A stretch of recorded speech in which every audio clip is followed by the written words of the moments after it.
This creative vortex, this vibrational reality was spinning and gathering, collecting all cooperative components. And never before have you been so keenly alert to where you are in relationship to this cooperative gathering.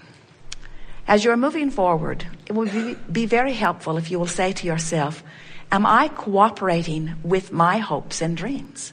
Am I cooperating with the fuller part of me? And every time you catch yourself complaining, just laugh and say, nope, I'm not cooperating. Every time you feel negative emotion, just laugh and say, nope, I'm not cooperating. I want to be a cooperative component. I want to be a cooperative component. I want to be a vibrational match to all that I've been asking for. I want to be a cooperative component. I want to be a vibrational match to the source within me, to the culmination of all that I have become. I want to fulfill my reason for being here. I want to have step 1 moments. I want to acknowledge that source is having step 2 moments. I want to be aware of the difference between a step 1 and a step 3 vibration. I want to acknowledge that it's all right for me to have step 1 moments. I want to know that it's okay to be out of the vortex. I want to make peace with where I am. I want to look for the positive aspects wherever I am. I want to make lists of things that feel better than other things. I want to make lists of things that feel good until I've increasingly improved lists. I want to activate within myself thoughts about things that feel good. I want the dominant thoughts that I think to be inside the vortex kind of thoughts. I want the majority of the beliefs that I hold to match the beliefs that source holds. I want to relieve myself of the flawed premises that I picked up along the physical trail. I want to let all other people live as they want to live. I no longer want to use anyone or anything as my excuse to be outside the vortex. I'm an in the vortex person. I'm someone who wants to be in the vortex, but I'm still physically focused, and while my source is always in the vortex, I'm willing to come out and play and put more good stuff in. But now I understand the relationship. I understand what emotions are. I understand the vibrational frequencies between who I am and who I'm being. I love the emotional guidance system that is within me. I love feeling my way into the vortex. I love knowing the well-being of the vortex. I love knowing that all truly is well with me. I love feeling the worthiness of my beingness and the prosperity of my being and the vitality of my being and the clarity of my being and the knowing of my being. I love being. At the last seminar, the computer system that Esther had created, she took a FileMaker program and wrote the system, which makes it possible for you to purchase things and register as you do. And in the middle of the seminar, that computer that Esther set up in 2005 said, I'm ready to reemerge into non-physical.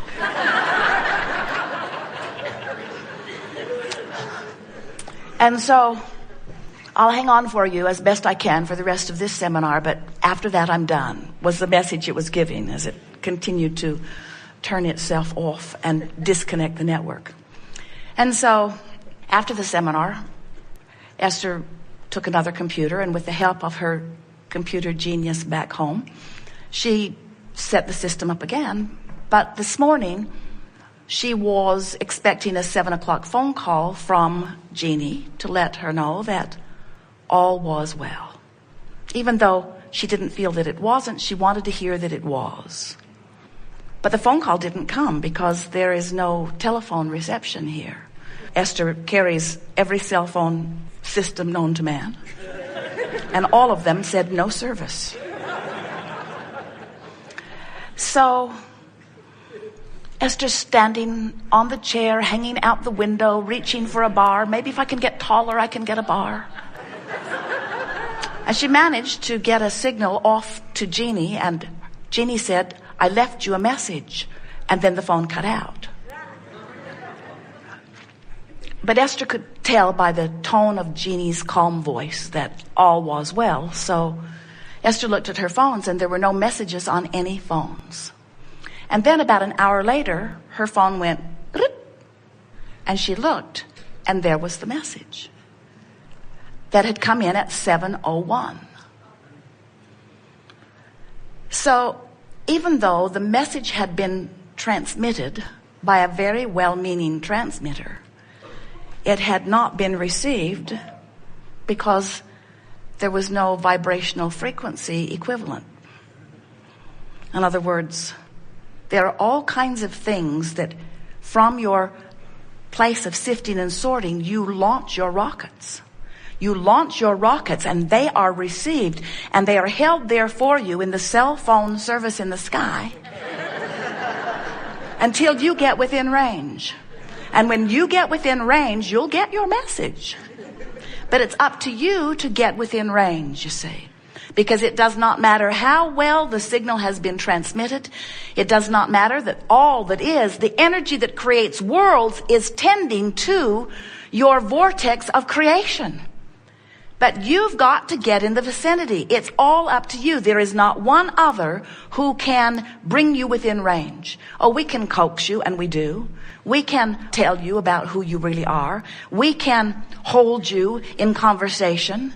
We can wave Esther's arms around and move around and offer words with never-ending stream. We can rope you in to our consensus of thought. We can do everything we can to gain your attention until we have talked you into the vibrational vicinity of who you are, where you get glimpses of what you want. But for you to get into the vortex on a consistent basis, these things are required of you. First, you must accept that you are a source energy being, and that only a small part of that source energy being is represented here in this physical body that you know as you.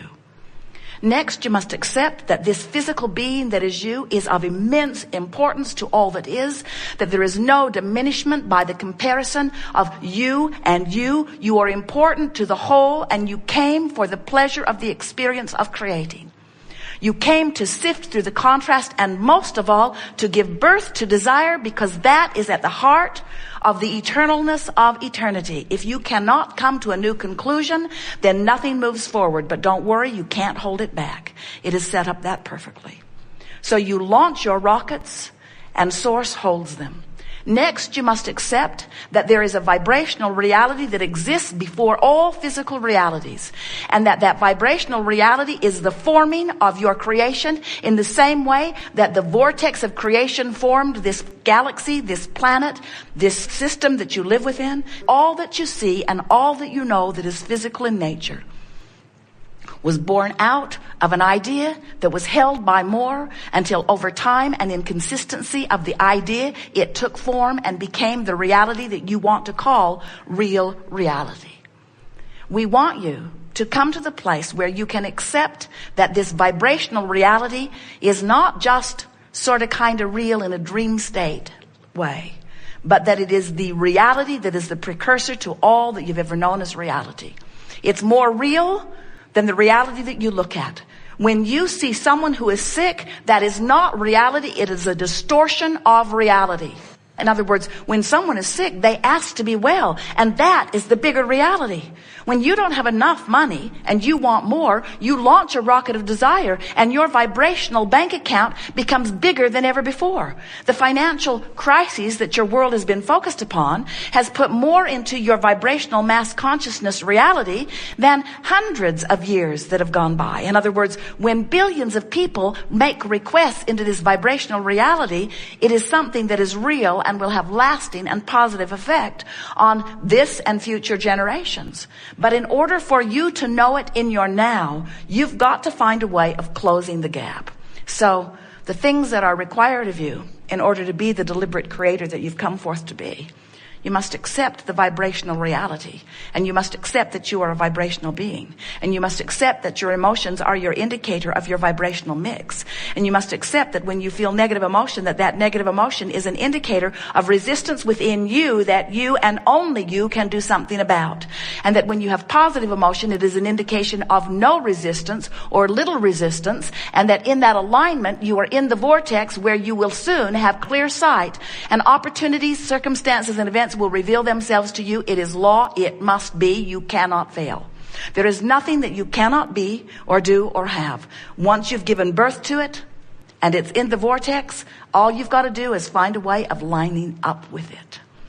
So even though this workshop is based around the powerful law of attraction, the emphasis that we are offering is about the art of allowing, the art of me in my physical form, figuring out how to allow myself into the vortex where all that I want is. And if I have a chronic habit of thought of complaining or worrying or pushing against or finding fault, if I have chronic habits of thought like that, then I have chronic habits of thought that hold me outside the vortex. And we say, being outside the vortex isn't so awful. Many people hang around outside the vortex pretty much all of their physical life. And they don't really move in a consistent way until they croak. And we just don't think you should have to croak to get in. So through this gathering, you'll say, well, how do I get in? What's the password? What's the combination? And we say, well, since it's your unique vortex, and since you have put everything into it, then you'll be able to feel your resonance or not with it. That's really the key. The key to getting in the vortex is recognizing that the better you feel, the closer you are. And the more often the better you feel, then the more often you're inside. So during this gathering today, we want to speak in a way that you can feel as we feel and know as we know the reality of this vibrational reality. We want you to feel this vortex, and we want you to know its realness, and we want you, it is our desire to light a spark within you that makes you decide that you want to get in the vortex, that you want to be one of those cooperative components. Now, it's perfectly possible, may happen to you often. We see it happen to Esther, where you're bipping along, you're finding reasons to feel good, you're launching rockets of desire, and you're mostly in the vortex. And life is sweet when you are. People are kind to you, doors are opening for you, ideas are flowing, you have a feeling of well-being, a feeling of clarity and ease. You have balance. No matter what happens, you have your sea legs. All is well for you. And then something will happen that causes an reactivation of an old, maybe dormant vibration within you. Something happens and you view it, which causes you to offer a vibration that isn't consistent with the vortex. So all that happens is the vortex just spits you out. Because if you're not a vibrational match to it, law of attraction doesn't hold you there. In other words, you're called there. Spitting you out is a sharp way of saying it, but it really is accurate. Because law of attraction calls to it what matches and doesn't allow near it what doesn't. How about that? So if you are a vibrational match, if you are feeling worthy, if you're feeling confident, if you're feeling happy with yourself, you're happily in the vortex. But when you find a reason to find fault with yourself, out you go. Now, we want to present this in a way that you don't worry about getting spit out of the vortex, because you understand that this process that you are upon here in your physical body is 3 steps. You came forth to explore contrast. You came forth to know what you don't want so that you can more clearly identify what it is you do want. Without that comparison, none of us could move forward. So as you continue to add to all that is by knowing what you don't want, you're having a step 1 moment. And when you're having a step 1 moment, you're not in the vortex. Now, we're always in the vortex having our step 2 moment. In other words, when you launch a rocket of desire, you send it our way. And we see it and embrace it and know it and become a vibrational match to it. We focus upon it, and law of attraction responds to it, which means what you want is in the process of becoming, but it means something ever so much more important. It means you expanded to be more. And that's the thing that so many of you are missing in this business of creation. You think you're creating a car. You're not creating only a car. You're creating yourself as the holder of that better vehicle. It is you who is expanding. Life gave you the idea of expanse. And even though your ideas are about things you want or relationships you want, you are the expanded part of this. Can you hear this? So life keeps causing you to become more. And when you become more, the you that became more is always in the vortex. Step 2. Step 3 is you in your human physical form must find a way to get in there too. That's what the art of allowing is. Getting in the vortex, becoming a vibrational match to who you have become. Another way of saying